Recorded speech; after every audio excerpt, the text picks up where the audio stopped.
The Chernobyl nuclear power plant, in its prime, wasn't just a power station. It was a gleaming symbol of Soviet ambition, a testament to its scientific and industrial muscle.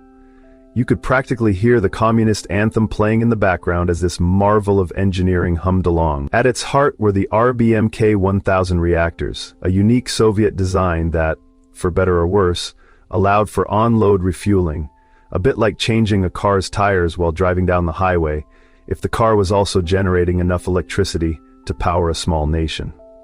These reactors were the workhorses of Soviet energy production, churning out power with a confidence that bordered on blissful ignorance of their inherent quirks. Right next door, meticulously planned and utterly modern, lay Pripyat. This was no dreary industrial town, it was a shining example of Soviet urban planning. Imagine tree-lined avenues, sparkling apartment blocks, and all the amenities a good comrade could desire. Schools bursting with bright-eyed children, hospitals that promised excellent health care, cultural centers where the arts flourished, and parks perfect for a leisurely stroll. The average age of Pripyat's residents was a youthful 26, creating a vibrant, close-knit community where plant workers and their families lived side by side, sharing a collective optimism for a future powered by the atom. Life in Pripyat before the disaster was a picture of socialist utopia, a truly optimistic vision that, in hindsight, seems almost heartbreakingly naive. The stage was set for a seemingly innocuous safety test, designed to determine if a spinning turbine could power the plant's essential systems during a theoretical power outage. What followed was less a test and more a masterclass in how not to operate a nuclear reactor. Imagine a recipe for disaster, and the operators that night threw in every dangerous ingredient they could find. They disabled crucial safety systems, like hitting the off switch on your car's airbags just before a crash. They operated at perilously low power levels, making the reactor inherently unstable. And then, for good measure, they prematurely inserted control rods, which due to a unique design flaw of the RBMK actually caused a power surge instead of suppressing it. It was like adding fuel to a fire you were trying to put out. This brings us to the RBMK's party trick, a positive void coefficient. In simple terms, as the coolant boiled away, the reactor's power output increased, rather than decreased. It was the atomic equivalent of a self-accelerating car with no brakes. The runaway reaction escalated with terrifying speed. First, a massive steam explosion ripped through reactor No. 4, powerful enough to make anyone nearby question their life choices. Seconds later, a second, far more violent explosion, fueled by superheated graphite and nuclear fuel, completed the job. The 1,000-ton reactor lid was blown clear off, like a champagne cork from a very, very angry bottle, leaving the reactor core exposed to the night sky and, more ominously, to the atmosphere. In the immediate aftermath, a thick fog of confusion settled over the plant operators and local authorities. It was a classic case of, what just happened, quickly morphing into, oh, this is bad, and finally, oh, this is really bad. Central Soviet authorities, perhaps hoping it would all just blow over like a bad hangover, were remarkably slow to acknowledge the true extent of the meltdown and the terrifying amount of radiation spewing into the environment. Meanwhile, local firefighters, true heroes in the most tragic sense, battled blazes without any idea they were effectively fighting a nuclear dragon with garden hoses. They charged headfirst into invisible death, their courage ultimately costing them dearly. Approximately 36 hours after the explosion, the residents of Pripyat were finally evacuated. It was a quiet, almost eerily organized exodus, presented as a temporary measure. Just for a few days, comrades, pack light, as if a nuclear core explosion was just a minor inconvenience. The hurried establishment of the 30-kilometer exclusion zone, defining the initial boundaries of the most contaminated area around the plant, was the official demarcation line between a thriving community and an irradiated wasteland. The liquidators, a truly diverse and often unsung army, were the individuals who stepped into the radioactive breach. This wasn't a job for the faint of heart, or really, anyone who valued their long-term health. Military conscripts, firefighters, miners, medical personnel, and volunteers from across the Soviet Union converged on Chernobyl. United by a grim purpose, they performed truly perilous tasks, from extinguishing fires that no human should ever be near to manually shoveling highly radioactive graphite and fuel fragments off the reactor roof, a task so dangerous that robots failed. Their most monumental undertaking was the construction of the initial concrete sarcophagus over Reactor No. 4. It was a hastily built but heroic effort designed to contain the monstrous radioactive beast within. The short-term consequences for many liquidators were horrific, manifesting as acute radiation sickness that ravaged their bodies. The long-term effects were equally devastating: increased cancer rates, chronic illnesses, and a shortened lifespan for countless individuals. Their sacrifice, however, was incalculable.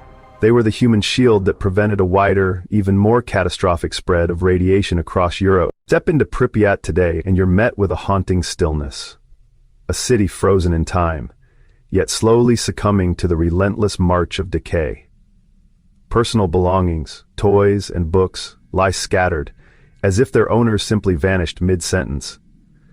It's a ghost city, where the only sound is the wind whistling through broken windows, or perhaps the rustle of overgrown trees. Other smaller, less-known settlements within the broader exclusion zone share a similar fate, their buildings crumbling, vehicles rusting, and infrastructure slowly dissolving back into the earth. It's a sobering testament to how quickly human endeavor can be swallowed by neglect and the elements. But the real invisible resident of this abandoned world is radiation. Various radionuclides like cesium-137 and strontium-90 have permeated the soil, water, and vegetation, making the area fundamentally uninhabitable for humans. The pervasive silence, broken only by the sounds of nature, underscores the profound and enduring absence of human life. It's a quiet that screams volumes about the power of a tiny atom to rearrange an entire ecosystem. Here's where the story takes an unexpected, almost paradoxical turn. Despite the lingering radiation, nature has roared back in the exclusion zone. With humanity conveniently absent, wildlife populations have not just recovered, they've positively flourished. It's as if the animals saw the humans leave and thought, finally, some peace and quiet. Pualski's horses, wolves, elk, wild boars, and a dizzying array of bird species now roam freely, seemingly unfazed by the invisible threat. Scientists are still trying to understand how some species have adapted or shown remarkable resilience to chronic low-level radiation exposure. It's almost like a real-life science fiction movie, but with more fur and fewer laser beams. This unintended consequence has transformed the exclusion zone into a de facto natural reserve, or more accurately, a radioactive wildlife sanctuary, presenting a unique and somewhat unsettling ecological experiment. Ongoing scientific studies continue to examine the long-term genetic and physiological effects on these animal populations, providing invaluable, if grim, insights into radiation's impact. The original concrete sarcophagus, built in a desperate hurry, was always a temporary fix, a band-aid on a gushing wound. Maintaining its stability has been a long-standing challenge, a structural headache that kept engineers up at night. The solution? The monumental undertaking of constructing the new safe confinement, or NSC. Picture a massive arch-shaped structure, so enormous it could swallow the Statue of Liberty whole, and still have room for dessert. The NSC's purpose is multifaceted. It's designed to prevent further release of radioactive materials, act as a giant umbrella to protect the existing deteriorating sarcophagus from the ravages of weather, and crucially, facilitate future dismantling efforts. But it's not just about covering up the mess.